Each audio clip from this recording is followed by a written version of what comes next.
What's going on, people?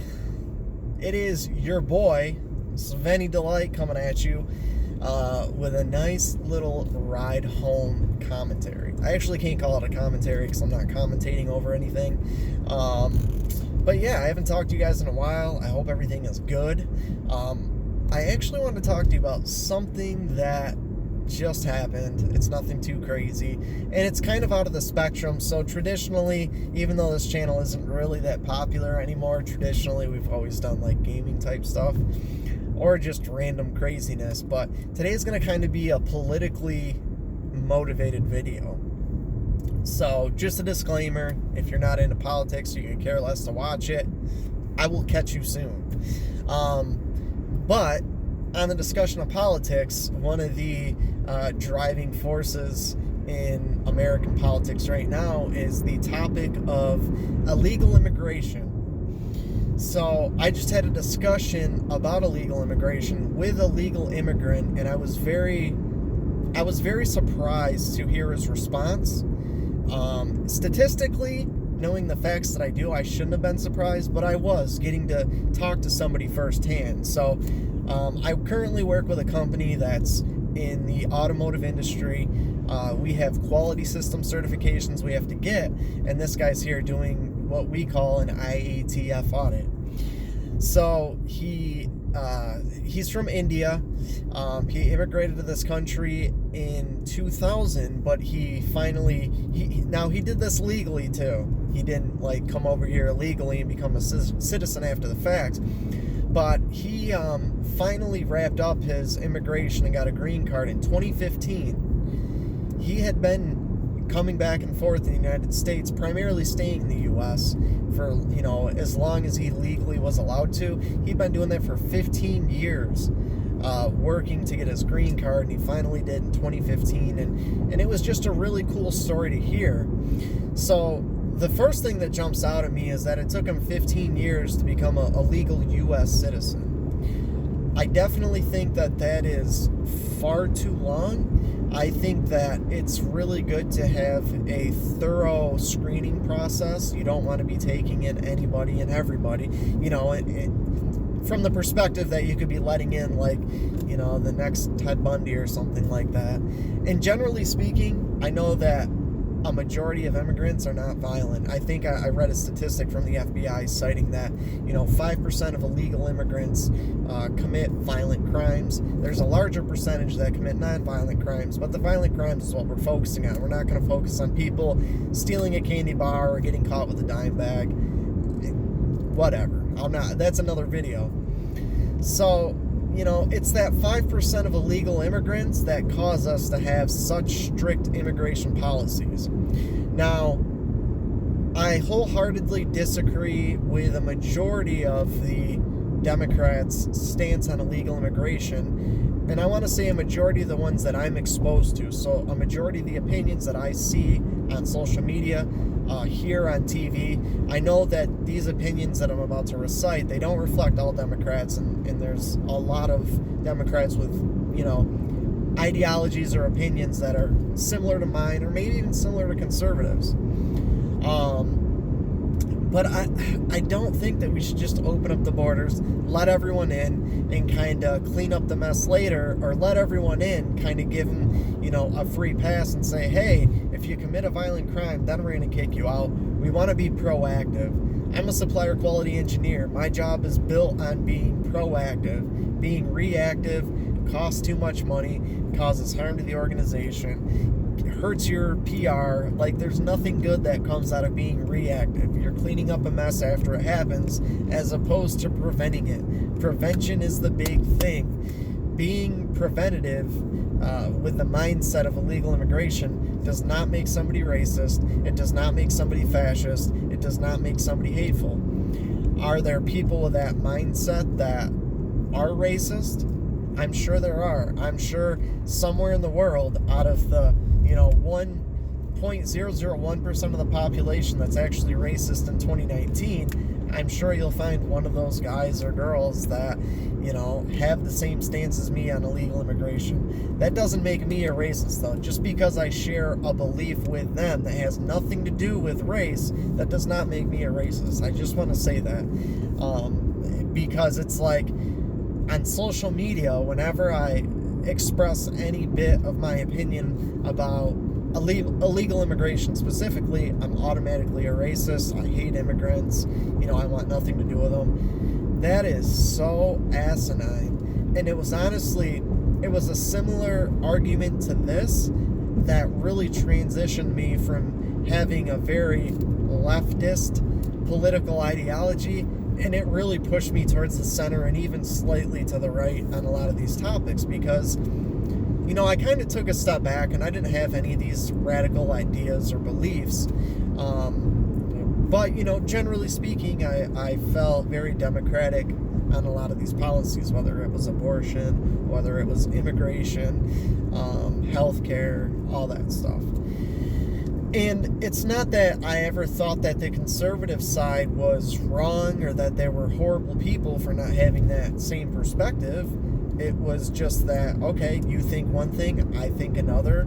Let's see what kind of common ground we can find. And in my experience as somebody who was a Democrat in the past and who's now maybe slightly right of center, I've always found in this, like I said, I don't want to generalize all Democrats or all conservatives, but in my experience, what I've been exposed to, I've always found that a lot of people with ideologies that are on the left, they are very rarely willing to have a conversation, have a discussion, have a debate. While when I was kind of on that side, on that left side, a lot of the conservatives and Republicans that I would come across, they were very open to debate. And even when I was a pretty steadfast Democrat, I said the same thing. I've been very consistent on that. I've always felt like Republicans and conservatives were a lot more prone to being open to have a discussion.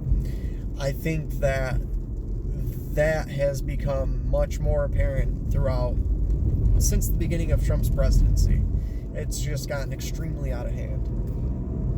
Now, with all that said, going to the main topic of the video, this gentleman actually, he had brought up politics. He asked me outright, what do you think of the job Trump has done? I gave him my opinion, the good, the bad, the okay, everything that I thought.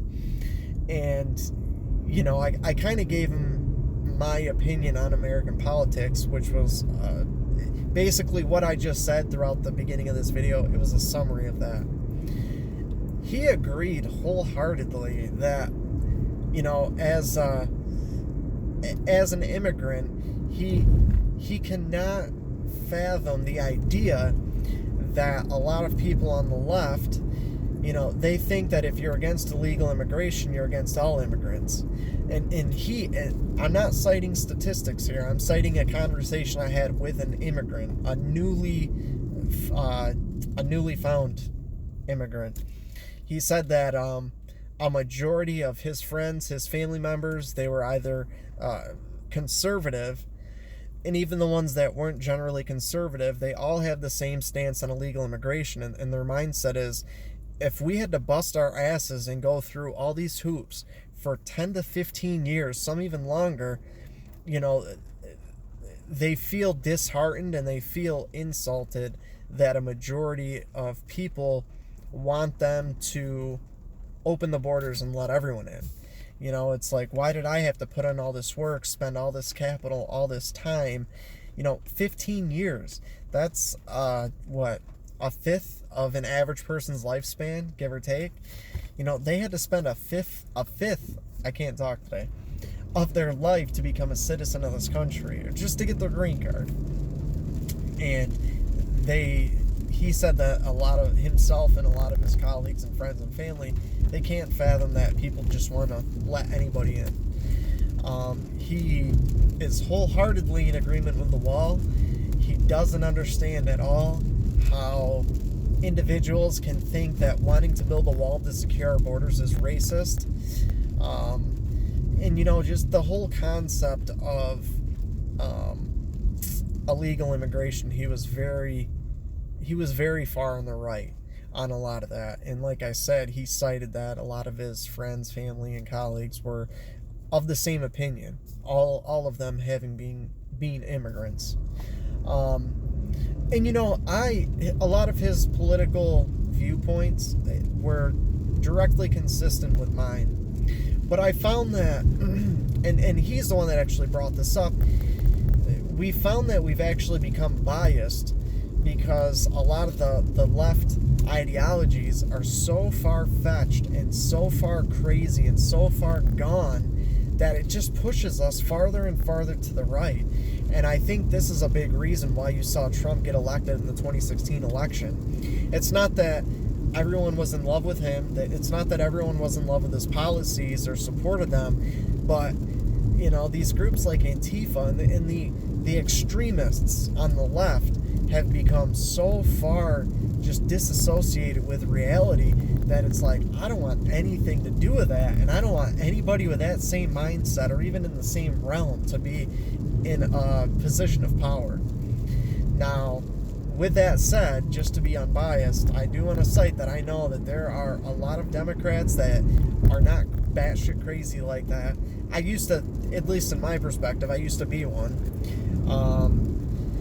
But I think the big thing that he said to me that really summarized what I feel is a big problem with our country's politics right now is that, he said, no matter how outlandish, no matter how far-fetched, no matter how out there some of these opinions are, he is more than happy to sit down with somebody, and he is wholeheartedly understanding of the fact that what he believes, if he was a policymaker, he gets it, that, I'm not going to get what I want, and I'm more than willing to make a compromise with anybody.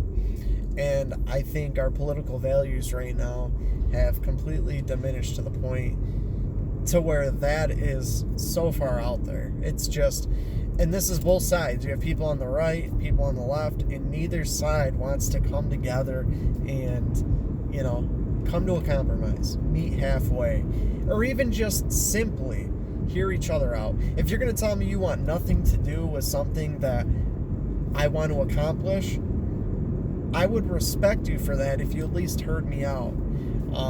And I would expect myself to give you that same attention and to give you, to hear you out as well. It's not just a one-way street. But, a lot of the statistics and a lot of the opinion pieces, a lot of the videos that I've seen, either interviewing or just taking a poll with immigrants specifically, a lot of them are in favor of the immigration policies that Trump is proposing or that Trump wants to accomplish. And it's hard to say that a majority of immigrants are in favor of those. I don't want to be, I don't want to push any buttons, but statistically and from my personal experience, especially now, a majority of them feel that way. So I don't think that they have any more or any less right to feel a certain way than the rest of us. Just because they're immigrants, I don't feel like they know more about the subject or that they have more of a right to have their opinion held at like a higher standard. But it's I think it's good to get their perspective on it. They've gone through the process.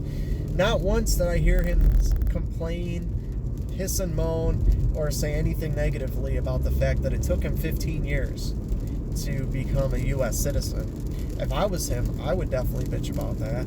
I think that is far too long, and I think that if a lot of people on the left change their argument from let everyone in, open up the borders, open the floodgates, to, you know what, we definitely think that the current system is very inefficient.